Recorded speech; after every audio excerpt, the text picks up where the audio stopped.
하나님이 우리에게 감사가 넘쳐나게 하옵소서. 찬송가 213장으로 하나님께 찬송 올려드립니다.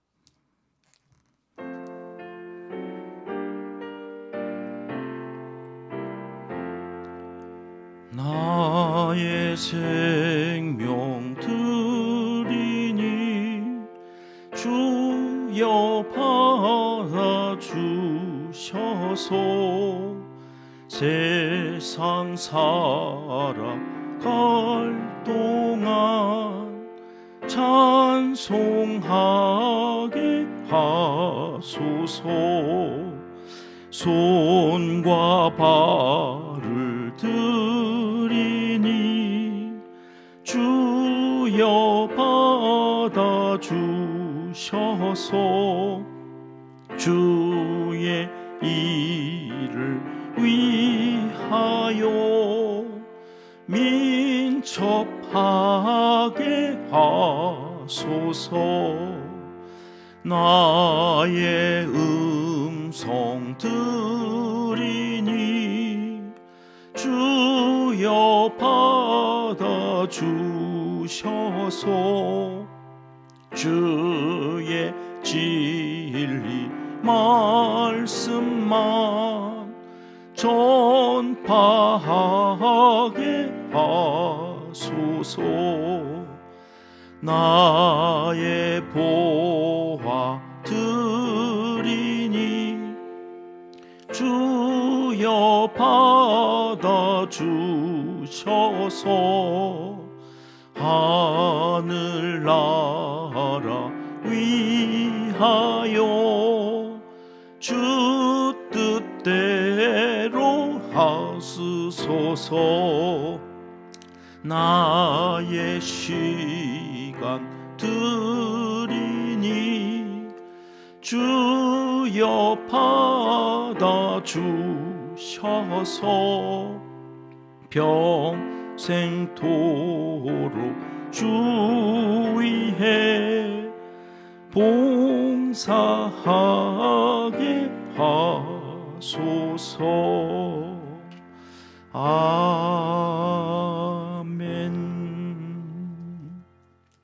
이 새벽 주시는 하나님의 말씀은 다니엘 11장 말씀입니다.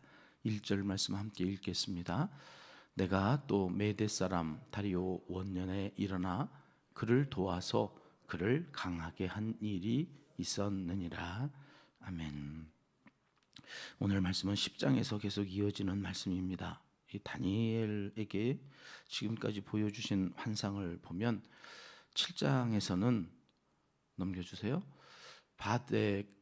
이 메대와 바사 왕국이 바벨론을 어떻게 멸망시킬 건지 이때는 꿈에도 생각하지 못했던 일이라고 그랬죠. 바벨론이 망해 이건 있을 수 없는 일인데 환상에 보여주신 거예요. 메대와 바사가 두 뿔을 가진 이 순양으로 8장에서는 보여주시는데 7장에서는 그렇게까지 자세하게 보여주시지 않고 크게 이렇게 두루뭉술하게 이렇게 보여주시는 거예요. 헬라, 로마 거기에서 적 그리스도까지 이렇게 보여주신 환상을 8장에 와서는 조금 더 자세하게 순양, 헬라에서는 알렉산더 대왕을 순염소로 그렇게 조금 더 자세하게 분열 후 네 왕조 중에 안티오쿠스 4세라고 하는, 그래서 성전에 돼지피를 뿌리는 이 박해가 있을 거라고 하는 것을 조금 더 자세하게 보여주시면서 적 그리스도까지, 장차 지가 예수라고 그러면서 예수님과 그 성도들을 박해하는 적 그리스도가 출현할 것에 대해서 이제 말씀을 해주셨어요.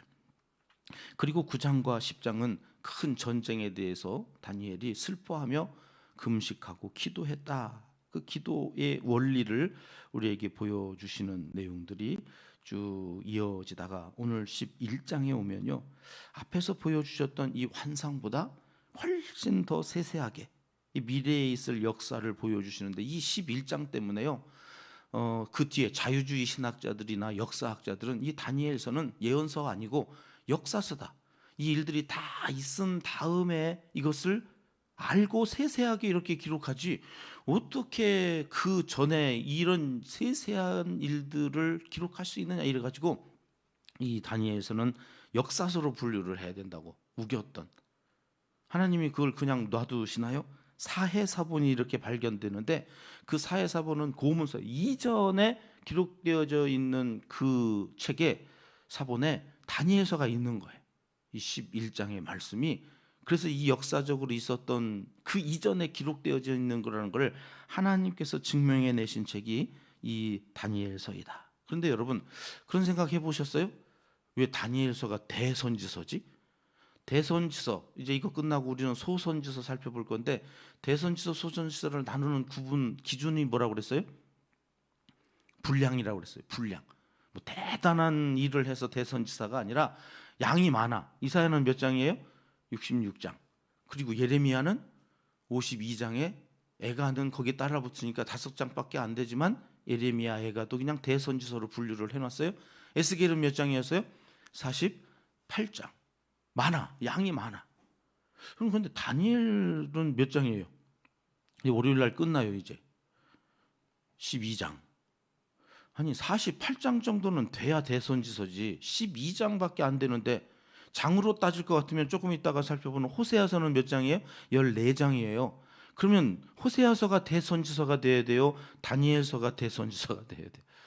14장짜리 호세아서가 대선지서가 돼야지, 양으로 칠 것 같으면. 그래서 알아봤더니 장은 호세아서가 2장 더 많지만 분량이 거기 사용되어져 있는 절수가, 그리고 단어수가 호세아보다 다니엘이 2배 정도로 많아서 절수로 따지니까 양이 많아서 대선지서로 이렇게 다니엘서가 되어졌다. 그래도 이해가 안 되는 거예요. 12장인데 12장이면 소선지서야지 왜 대선지서가 되어졌냐. 여러분 이 다니엘이 다루고 있는 내용이 예레미야도 에스겔도 이사야도 다루지 못했던, 나중에 적그리스도에 출현되어서 뭐 예수님과 마지막 전쟁을 치르는 그 모든 환상까지, 그러니까 예레미야나 그 에스겔과 이사야는 다루지 않았던 대제국의 흥망성쇠와 마지막까지 예언계시로 이어지는 이 분량 때문에 다니엘서는 소선지서가 아니라 대선지서로 분류하게 되어졌다. 그러니 하나님께서 여러분 다니엘을 통하여서 이 대선지자들이 이야기했던 그 수많은 양들 거기다 다 담아놨어야 됐잖아요. 사실은 52장 얘기할 때 하지, 이 대제국의 흥망성사를 12장밖에 안 되는 이 책에다가 왜 이것을 이렇게 담아놓고, 그리고는 다니엘에게 뭐라고 그래요? 큰 은총을 받은 사람이라고 이야기하셨을까? 여기 11장에서는 그 메시지를 좀 살펴보려고 합니다. 1절 말씀 다시 봅니다. 시작. 내가 또 메대 사람 다리오 원년에 일어나 그를 도와서 그를 강하게 한 일이 있었느니라. 여기 내가라고 하는 내가는 다니엘도 아니고 예수님도 아니고 앞에 9장에서부터 지금 계속 이 상황들, 환상의 그 이야기들을 다니엘에게 전해주고 있는 가브리엘 천사예요. 그 가브리엘 천사는 우리는 여지껏 어떻게 알고 있었어요? 마리아에게 나타나가지고 예수님 그 잉태 소식을 알려주는, 기쁜 소식을 알리는 천사장이 가브리엘인 줄 알고 있었는데, 다니엘서에 보니까 이 가브리엘이 뭐라고 이야기하느냐면, 야 바벨론이 왜 망한 줄 알아? 다리오는 이제 메대와 바사의 메대 왕이죠. 그래서 그 정복을 하고 한 2년 정도 이제 다스리다가 죽은 걸로 나와요. 이 다리오가 어떤 신학자들은 고레스의 메대식 이름이다. 동일 인물이다. 저도 지금 이 자료 저 자료 다 찾아보면서 이게 동일 인물이냐 두 사람이냐 저도 지금 헷갈려가지고 뭐를 잡아야 될지 사실 저도 잘 모르겠어요. 근데 저는 일단 성경이 다리오 시대를 나누고 고레스 시대를 지금 나누어서 설명을 했기 때문에 앞에서 이를 나누거든요. 지금 저는 다리오 원년. 여러분들은 어떤 게 더 맞는지 여러분들이 좀 판단을, 자료를 찾아보시면서 궁금하시면 알아볼 필요는 있을 것 같아요. 그런데 어쨌든 저는 다리오 2년 하다가 이제 고레스가, 근데 이 고레스가 원년에 돌아가라고 그래가지고 예루살렘으로 회귀했다고 하는 이게 지금 풀리지를 않아서 같은 사람인가 저도 지금 헷갈려하고 있는데, 여러분 어쨌든 그거는 역사에서도 풀어내지를 못하는 거니까 자기가 어떤 것이 더 옳다고 믿는 대로 받으시고, 어쨌든 다리오 이 원년에 그가 고레스였던지 아니었던지 가브리엘 천사가 그를 도왔다는 거예요. 그를 도와서 바벨론이라고 하는 나라를 메대와 바스가 감히 이길 수 없었는데 이 전쟁을 그가 도와서 강하게 하여 이길 수 있었다. 여러분, 하나님께서 하시는 그 일들에 대하여서 하나님이 천사장을 통하여 돕게 하신다. 그 돕는 자가 결국에는 승리하게 되어지는 거죠. 여러분, 기도하는 사람이 강한 이유는 뭐예요? 기도할 때 어떤 일이 일어나는지 우리에게 알려주시는 책이 다니엘 어제 10장이었잖아요. 응답은 시작할 때 있는 거다. 근데 악한 영이 자꾸 가로막아서 이게 더딘 것처럼, 응답이 없는 것처럼 여겨지는데 실족하지 아니하고 계속 기도하면, 다니엘은 예레미야서를 읽다가 70년이 다 되었음을 알고는 하나님 앞에 회개하며 기도하는 거죠. 그리고 약속을 지켜주신 그 하나님께 나아가 그 신실하심을 나타내 보여달라고 간절하게 간구하면서 지금은 이제 11장으로 넘어온 거죠. 여러분, 하나님께서 그 기도를 듣고 일하시는구나. 우리는 때를 알지 못해요. 그런데 말씀을 통하여 그 때를 알게 하시고 그 말씀에 순종하며 기도하면 하나님은 틀림없이 하나님의 말씀이 응하여지는 것을 보게 하실 것을 이제 1절에 기록을 한 거예요. 그리고 2절에 오니까 이렇게 말씀하셔요. 이제 내가 참된 것을 내게 보이리라. 거기 자기 성경 있으신 분들은 참된 것, 이게 예메트라고 하는 말인데 진리예요. 내가 진리를 내게 보일 거다. 그러시면서 아까 얘기했던 대로 이제 그 진리, 역사적으로 다 이루어졌던 세세한 일들을 이렇게 말씀해 주신다는 거예요. 자, 생각해봐요. 처음엔 예수님도 오셔가지고 뭐라고 말씀하셨어요? 회개하라, 천국이 가까웠다. 천국 이야기를 하세요. 그러니까 사람들이 그 천국이 궁금해서 모여들잖아요. 그러면 그 다음에 그 천국에 대해서 어떻게 말씀하세요? 비유로 말씀하세요. 아니, 왜 비유로 말씀하세요? 이렇게 여쭸더니 저것들이 알아들을까 봐 못 알아듣게 하려고 비유로 말씀하는, 이 비유는 누구나 다 알아들을 수 있는 아주 쉬운, 당시에 있었던 뭐 그물 깁는 거 아니면 겨자씨 같은 거, 이런 것들로 다 하시면서도 이 영적인 것이라 깨닫지 못하도록 예수님이 비유로 천국에 대해 좀 더 자세하게 말씀하세요. 그리고 와서 이제 더 천국에 대해서 이제는 믿음을 가지고 하나님 알려주세요, 나라 알려주세요. 예수님한테 왔던 사람들에게 더 들을 귀 있는 자들은 들을지어다. 그러시면서 이제 세세하게 천국의 비밀을 가르쳐 주신 것처럼 여기 다니엘에게도 그런 거죠. 세세하게 말씀하시지 않으세요. 처음부터는 그냥 두루뭉술하게 바벨론이 메대와 바사에 망할 거야. 그리고 그 다음에 조금 더 순양으로, 그래서 앞에 7장에 얘기할 땐 무엇 같고 같다라고 얘기하지 뭐라고 분명하게 얘기하지 않다가 그것도 아람어로 쓰지요. 8장에 와서는 히브리어로 쓰는데 뭐 같다고 하지 않아요. 이제 순양이 보였습니다. 염소가 보였습니다. 구체적으로 이야기를 하게 하세요. 그리고 이제 11장에 오니까 조금 더 세세하게 설명을 하신다. 여러분, 이게 하나님께서 일하시는 방법이에요. 처음부터 누구나에게 다 세세하게 이야기하면서 알려주시지 않았어요. 그래봐야 그 시간 낭비라는 걸 아시는 거예요. 처음에는 두루뭉술하게. 근데 거기에 구원받을 자들이 조금 더 다가오고 좀 더 믿음을 가지고 다가오면 그때 조금 더 설명해 주시고, 그러면서 세세하게 말씀하시는 2절을 다시 한번 보세요. 2절에 보니까 그 다음 2절 없나요? 빨간 글씨로 되어져 있는 거. 넷째는 그들보다 심히 부유할 것이라고 하는 말이 나오죠. 여기 넷째가 에스더서에 나오는 아수에로 왕이에요. 이 세계사에서는 크세르크세스라고 하는 그 왕이, 앞에 바사가 이제 다스리면서 새 왕은 지나갔고 이 네 번째 왕이 나타나는데 이 왕은 심히 부유할 것이고 그 부유함으로 강하여져. 그래서 바사 역사 가운데 가장 강했던 왕이 그 에스더의 남편이었던 아수에로 왕이고, 그때 에스더가 없었으면 다시 민족이 멸절되어질 뻔했죠. 근데 에스더가 나타나서 막았던 것처럼 지난 70년 동안 그것을 누가 한 거예요? 다니엘이 한 거예요. 다니엘이 왕이 바뀔 때마다, 나라가 바뀔 때마다 거기에서 이스라엘 민족들을 지켜낸 거예요. 그렇게 쓰여지는 줄 알고 여기까지 왔는데 나라가 바뀌도록 또 다시 그 자리에 있어야 된다고 하는 게 너무나 힘들었던 다니엘은 그 환상을 보고 지쳐서 쓰러져 기절했다는 거잖아요. 몸살을 앓았다는 거잖아요. 그 환상을 보고 하나님의 말씀을 깨닫고 그 말씀을 전하고 그 말씀과 함께 살아낸다고 하는 것이 그렇게 힘든 일이구나. 저도 요즘 느껴요. 저도 이제 지친다. 다니엘 끝나면 쉬어야 되나? 이거 어떡하냐? 하나님께서 그 하나님의 말씀을 듣고 그 말씀대로 살아가려는 자가 얼마나 힘든지를 아시고 천사를 보내셔서 하나님께서 돕게 하시는 거죠. 주님도 그렇게 땀방울이 핏방울이 되도록 기도할 때 천사를 보내셔서 도왔다. 그런 말씀이 신약에 나오잖아요. 그렇구나. 나 혼자 하는 게 아니구나.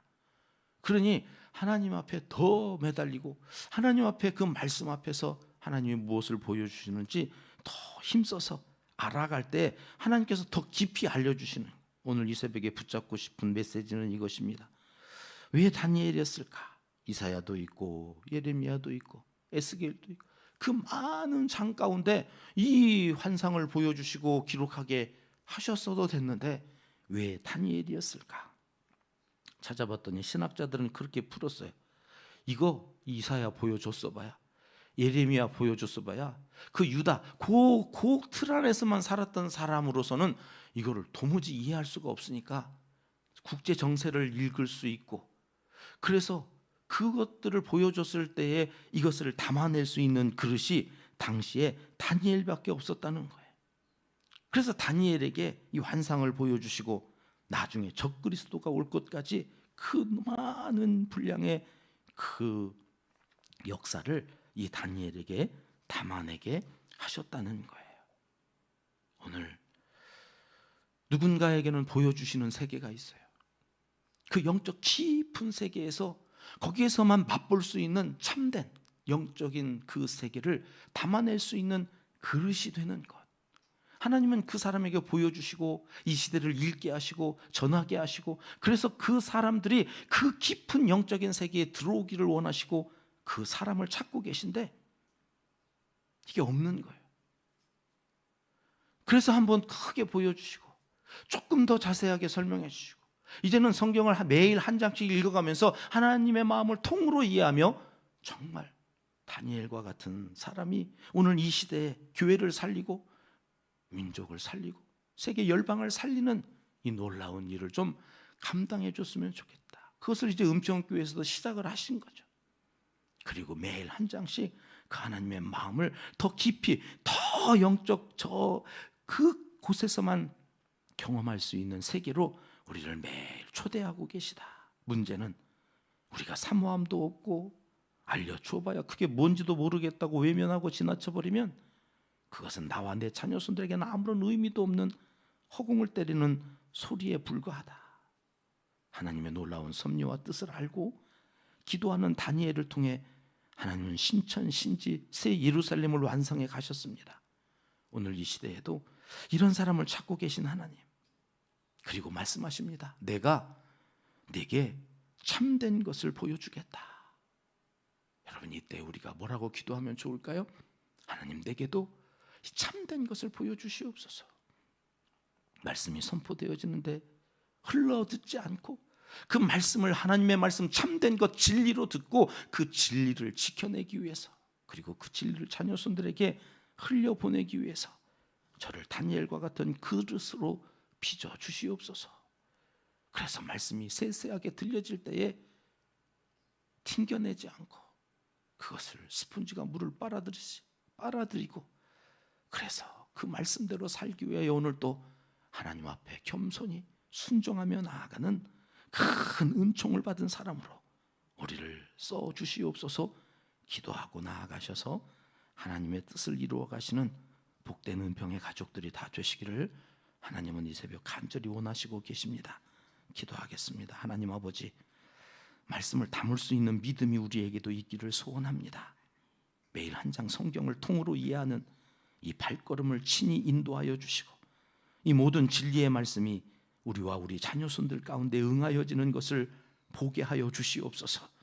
말씀을 더 깊이 이해하고 순종하며 살아가는 일에 우리의 모든 우선순위를 두고 남은 평생 참된 것을 나타내시는 복의 통로로 살게 하여 주시옵소서.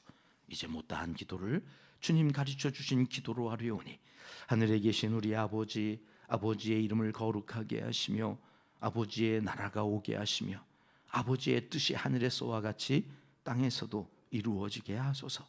오늘 우리에게 일용할 양식을 주시고 우리가 우리에게 잘못한 사람을 용서하여 준 것 같이 우리 죄를 용서하여 주시고 우리를 시험에 빠지지 않게 하시고 악에서 구하소서.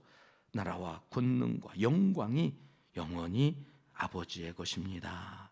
아멘. 합심해서 기도합니다.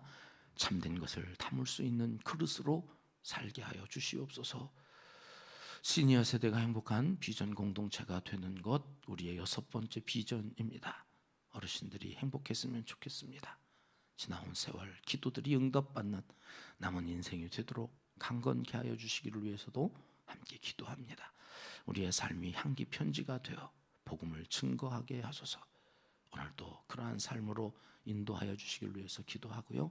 내일 드려질 주일 예배와 예배위원 봉사자들을 위해서 기도하겠습니다. 성교사님들과 농촌교회 개척교회 사역자들, 저들의 사역과 환우들의 힘들고 어려운 고달픈 수술하고 나오셨다가 다시 또 이렇게 문제가 생겨서 입원하신 또 성도님이 계신데요. 하나님 온전히 치료하여 주시옵소서. 함께 이 새벽에 기도해 주시면 좋겠습니다. 오늘 병원 신방하고 오는데 함께 동행하여 주시기도 위해서 기도해 주시면 감사하겠습니다. 함께 기도하겠습니다.